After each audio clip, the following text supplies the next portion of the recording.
لیجئے یہودیوں کے ایجنڈے کو میں تجزیہ کر رہا ہوں۔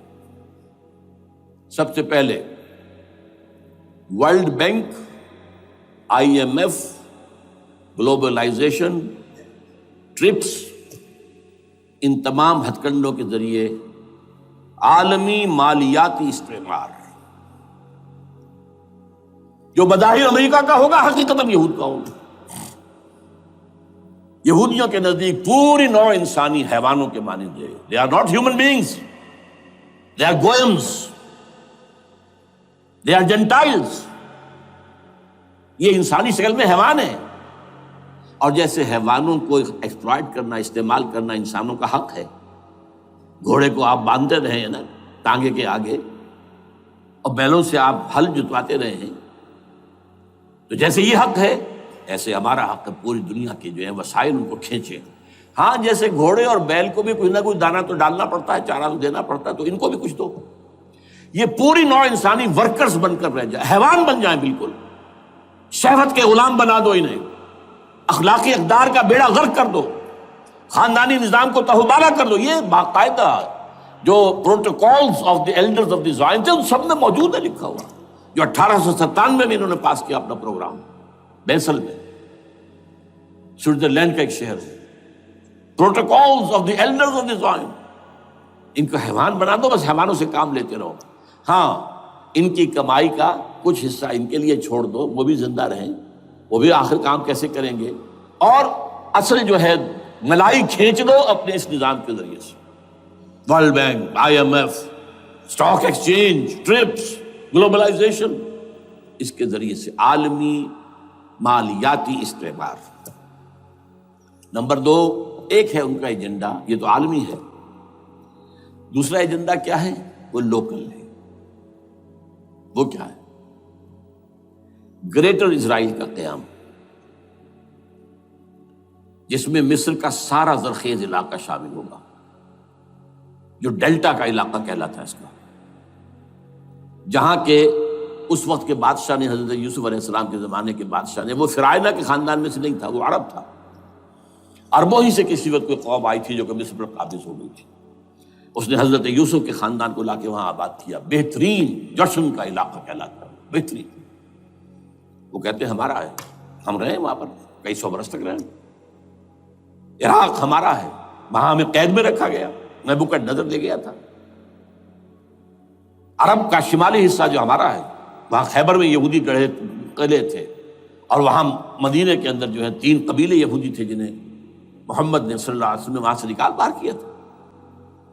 یہ جارڈن یہ ترکی کا بھی کچھ حصہ ہمارا ہے، باقی پورا لبنان اور پورا فلسطین، یہ سب اس کے اوپر بنے گا ایک greater Israel. This is there local agenda, اور اس کے لیے ضروری ہے ایک بہت بڑی جنگ، ایسے آسانی سے نہیں ہو جائے گا۔ آرمگیڈون، جس کو حضور نے فرمایا الملحمۃ العظمیٰ، الملحمۃ الکبریٰ، بہت بڑی جنگ، جس کی خوفناکی اور تباہ ناکی کا اندازہ اس سے کیجیے۔ حضور فرماتے ہیں کہ اگر ایک باپ کے 100 بیٹے یا ایک دادا کے 100 پوتے ہوں گے تو ان میں سے 99 ختم ہو جائیں گے، ایک بچے گا۔ اور ایک جگہ فرماتے ہیں اتنی اموات ہوں گی، اتنی لاشیں ہوں گی کہ ایک نفاست پسند پرندہ جو ہے، جو گندگی پہ نہیں اترنا چاہتا، ایک تو ہے یہ کوے، چیلیں، گدھ، وہ تو گندگی ہی کی تلاش میں ہے مردار کھانے کے لیے، وہ تو لاشوں کو نوچ رہے ہوں گے۔ وہ پرندہ جو ہے نفاست پسند پرندہ، وہ نہیں اتر سکے گا، اڑتا اڑتا چلا جائے گا، لیکن لاشوں کا سلسلہ ختم نہیں ہوگا، یہاں تک کہ تھک ہار کر لاشوں پر گر جائے گا۔ یہ دور نہیں ہے، اس لیے کہ اس پر متفق ہیں یہودی بھی اور عیسائی، پروٹسٹنٹس عیسائی اس کے اوپر پوری طرح متفق ہیں۔ آرمگیڈون، جسے آپ 3rd ورلڈ وار کہہ لیں، الملحمۃ العظمیٰ کہہ لیں، الملحمۃ الکبریٰ کہہ لیں حضور کے الفاظ میں، یہ آئے گی۔ اس کے نتیجے میں گریٹر اسرائیل بنے گا۔ نمبر 3، پھر بنے گا 3rd ٹیمپل، جو ٹائٹس نے گرا دیا تھا 70 میں، سن 70 عیسوی، جسے گرے ہوئے کتنا عرصہ ہو گیا؟ 2008، اندازہ کر لیجئے 1800 کتنے برس ہو چکے۔ وہ دوبارہ بنائیں گے 3rd ٹیمپل، اور اس کے لیے مسجد اقصیٰ کو گرائیں گے، اور ڈوم آف دی راک، قبۃ الصخرہ اسے کہتے ہیں۔ وہاں لا کر پھر اس میں کنگ ڈیونز تھرون لا کے رکھا جائے گا۔ یہ بھی میرے علم میں پہلی مرتبہ اسی ٹرمپٹ کے اشارے سے آیا۔ وہ کیا ہے؟ حضرت داؤد کا، آج سے کتنے ہزار سال پہلے کی بات ہے، اندازہ کیجیے، 1000 قبل مسیح، اور یہ اب 2000 ہو گیا عیسوی، 3000 برس تو ہو گئے۔ وہ کیا تھا؟ ایک پتھر تھا جس پر بٹھا کر حضرت داؤد کی تاج پوشی کی گئی تھی، پھر اسی پر حضرت سلیمان کی تاج پوشی ہوئی، پھر اسی پر ان کے بادشاہ آتے رہے، تاج پوشی ہوتی رہی۔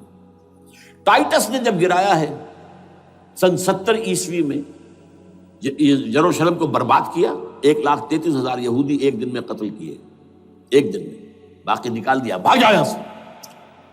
اس کو کہتے ہیں diaspora, that started in 70 AD، یہ منتشر ہو گئے، جس کا جہاز سنگھ سمایا چلا گیا، یورپ میں چلے گئے، شمالی افریقہ میں، مسلمان ملکوں میں، انڈیا میں آ گئے، ایران میں آ گئے، سب جگہ وہاں سے نکال دیے گئے، ڈائسپورا۔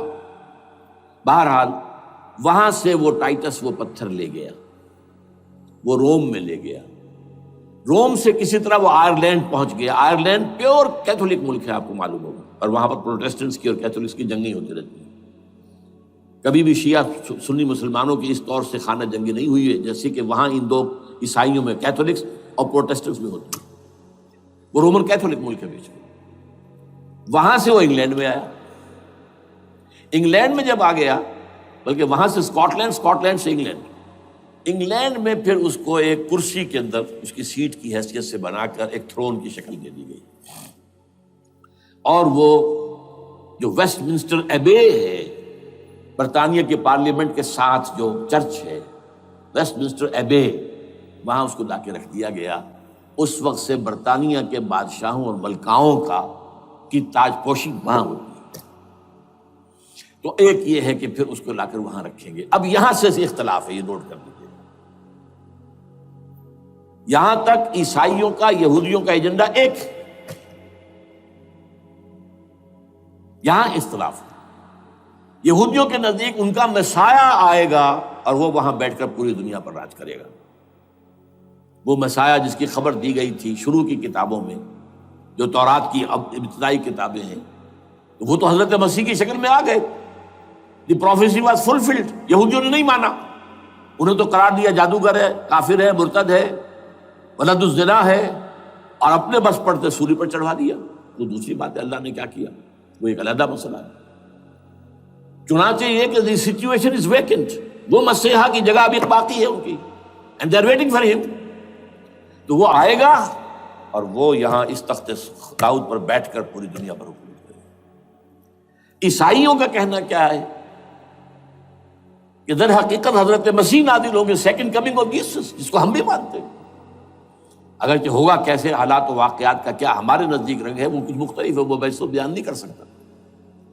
حضرت مسیح علیہ السلام پھر اس تخت پر بیٹھیں گے ان کے عیسائیوں کے مطابق۔ چنانچہ پوپ جو مر گیا ہے، پال سیکنڈ، اس کو یہ ٹرمپٹ والے کہتے ہیں شیطان، اور ان کا کہنا یہ ہے کہ اس شیطان نے the old ancient holy Roman empire کو ریوائیو کیا ہے، یونائٹڈ یورپ بنا کر، اور ان کا مقصد کیا ہے کہ یہ فلسطین میں ایک رومن کیتھولک حکومت قائم کرنا چاہتے ہیں۔